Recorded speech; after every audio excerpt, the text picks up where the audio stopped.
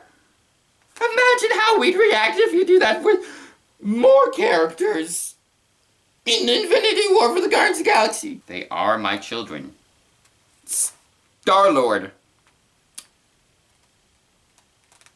The fact that there's a possibility in our heads that you could kill Chris Pratt on screen, one of the most currently likable, charismatic actors, performers, Shakespearean thespians,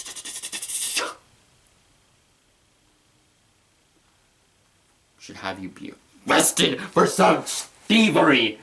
Then again, I mean, I don't think he is, because when looking at where his arc is heading, there's more stuff, it seems like, that Chris Pratt's character, Star-Lord, needs to learn more of.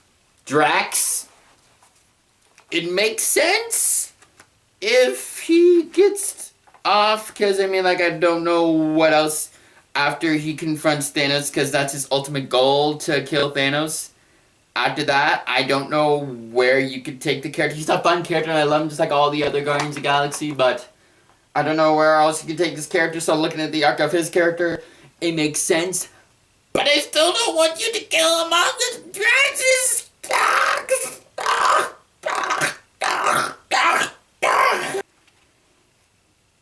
Rocket.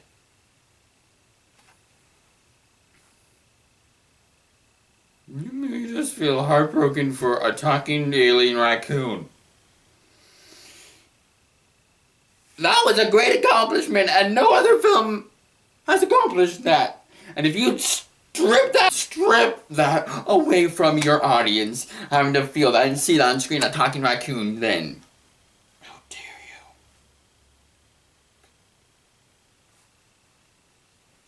Or even worse, if you kill Rocket, then who will Groot have? He won't have the companion that he's spent his whole life with, practically his whole life with Groot, or baby Groot, or teenage Groot, whatever talking tree he has by his side. If any version of Groot doesn't have a Rocket with him, then where's my raccoon? Then there's Gamora. I really, really love her character, but if you killed her, I'd understand, because, like, she is the daughter of Thanos, and Thanos, I don't know if he'd kill Gamora, but it wouldn't surprise me if he did. And it makes sense, and James Gunn did state that for Guardians 3, he did state that you won't see all the same Guardians members after Infinity War.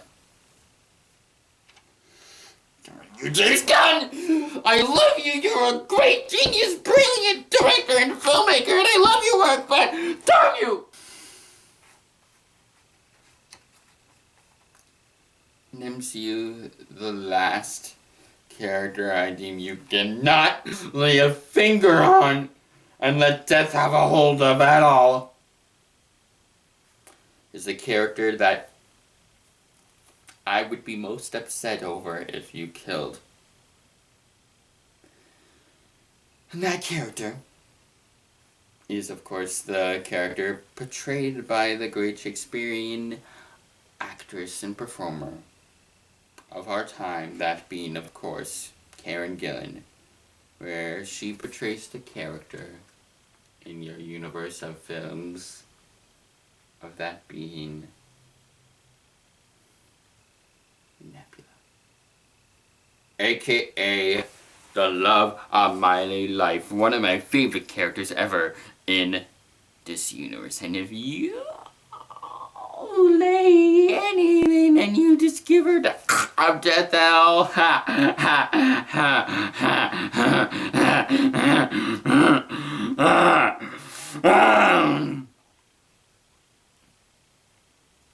I just don't know what I do at all.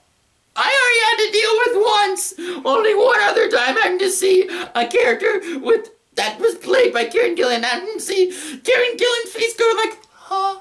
And then disappeared from Doctor Who, from seeing Doctor Who and having to say goodbye to Doctor Who. It took me 2 weeks to get over seeing that and seeing that on the screen and seeing, having to see and say goodbye to Amy Bond, and I don't want to go through that again. So please, please.